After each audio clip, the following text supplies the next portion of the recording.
నాడు యూనివర్సిటీ మంచి భవిష్యత్తు కోసం తెలుగు విద్యార్థులు ఇష్టపడే యూనివర్సిటీ. ఇండస్ట్రీలో చాలా మంది ఫ్రెండ్స్ ఉన్నారు. నేను కాలేజీలో నేను చదువుకునే రోజుల్లోనే కృష్ణ గారు నా క్లాస్ ఇద్దరు పక్క పక్కనే కూర్చునేవాళ్ళు.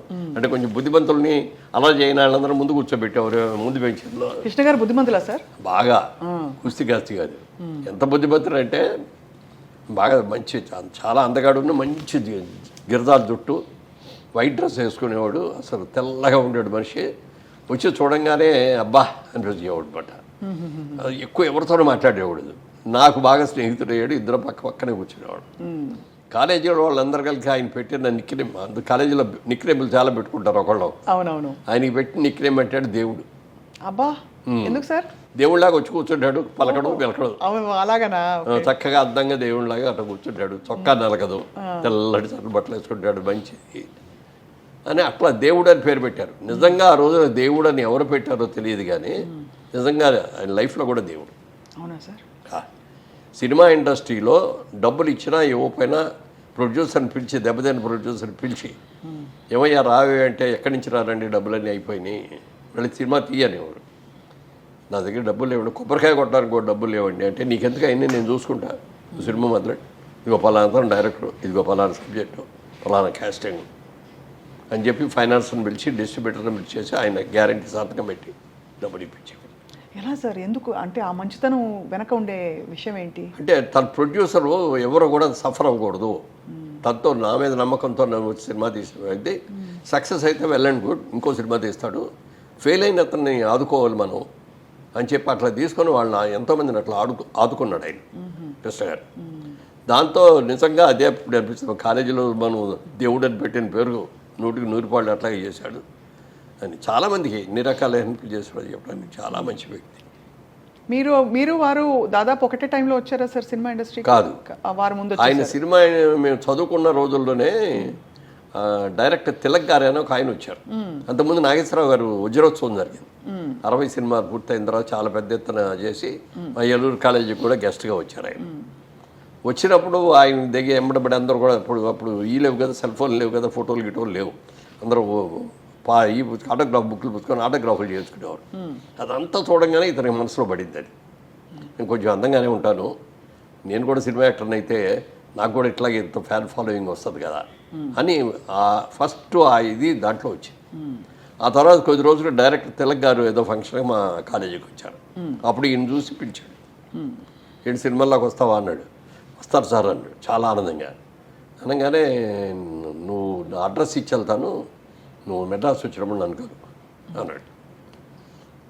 ఈ లోపల చదువు డిగ్రీ పూర్తి చేశాడు ఆయన. పూర్తి చేసి మెడ్రాస్ వెళ్ళిపోయాడు. మెడ్రాస్ వెళ్తే నేను అప్పుడు తీసిన సినిమా అయిపోయింది, ఇప్పుడు ఆన్ హ్యాండ్ ఏది లేదు, మళ్ళీ నెక్స్ట్ సినిమా మొదలుపెట్టినప్పుడు ఇస్తాను, ఆ లోపల అప్పుడు దాకా నాటకాలు వేస్తూ ఉండేవారు.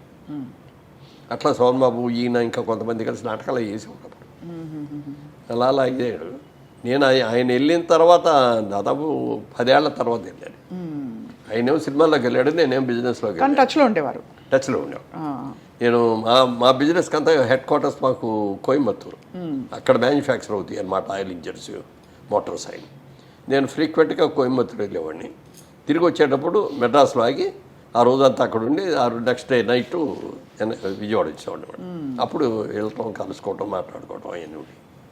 మీరు సినిమా ఇండస్ట్రీకి వచ్చే టైంకి మీరు married, settled and business man. 2 పిల్లలు ప్లస్ ఇంకా క్రాంతి కుమార్ నా క్లాస్మేటు, విజయబాబు రెడ్డి గారు నాకు సీనియర్ కొద్దిగా, విజేంద్ర ప్రసాద్ గారు క్లాస్మేటు, ఇట్లా చాలామంది ఉన్నారు. ఇంకా డాక్టర్ సాంబశివరావు గారు, వీళ్ళందరూ కూడా. వాళ్ళందరూ అనేవారు ఇప్పటికప్పుడే రావయ్యా అని. సోమన్ బాబు గారు కూడా ఒక రోజున కలిసాం. ఆయన కలిసిన రోజున ఆయనకే ఇట్లా చూస్తాడు, ఏంటి సార్ అలా చూస్తున్నారు అన్న, నువ్వు బాగున్నావు కదా, ఎందుకు సినిమాలో ట్రై చేయొచ్చు కదా, ఎందుకు చేయట్లేదు అన్నాడు.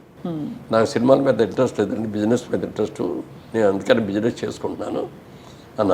లేదు మీరు ట్రై చేయండి బాగుంటారు ఇది అన్నాడు. వద్దులేండి అన్న. ఆ తర్వాత ఆయన్నే హీరోగా పెట్టి క్రాంతి కుమారును హనుమ ప్రసాద్ గారు శారదాని సినిమా తీశారు.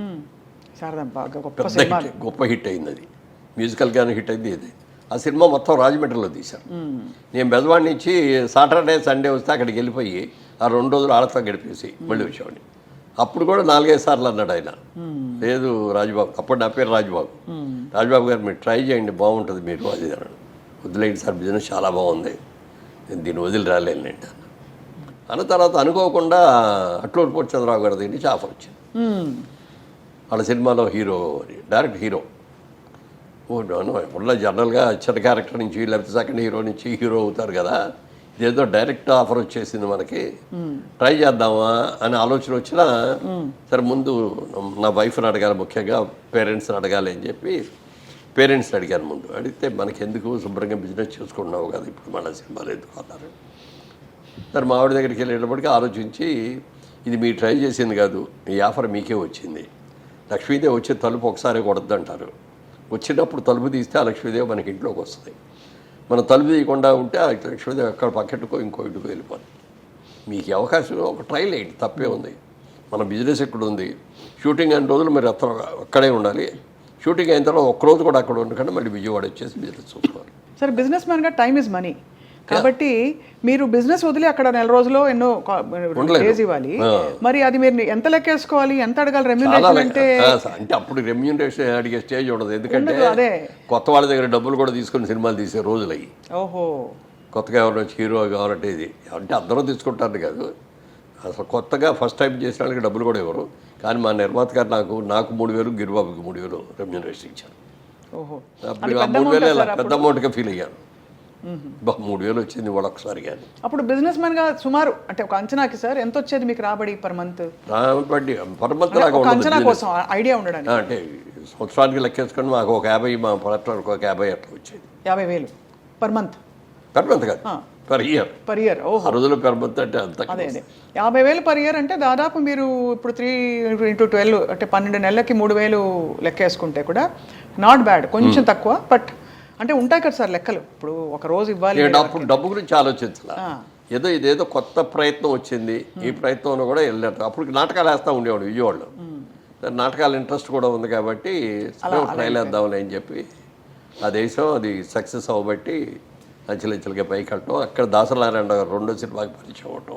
ఏమనేవారు సార్ మీ యాక్టింగ్ చూసి అప్పట్లోనే?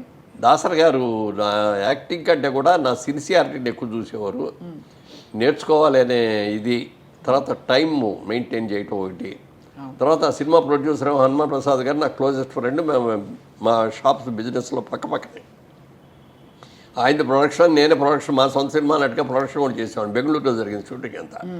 ఈ ఇల్లు బాగుందయ్యా, ఈ షూటింగ్ బాగుంటుంది అని ఆయన అంటే వెంటనే నేను వెళ్ళిపోయి వాళ్ళ దగ్గరికి వెళ్ళి ఐఎమ్ మూవీ సో అండి, తెలుగు సినిమా షూటింగ్ అండి, మీరు ఇవ్వాలండి అంటే వాళ్ళు వెంటనే ఇచ్చేవాడు.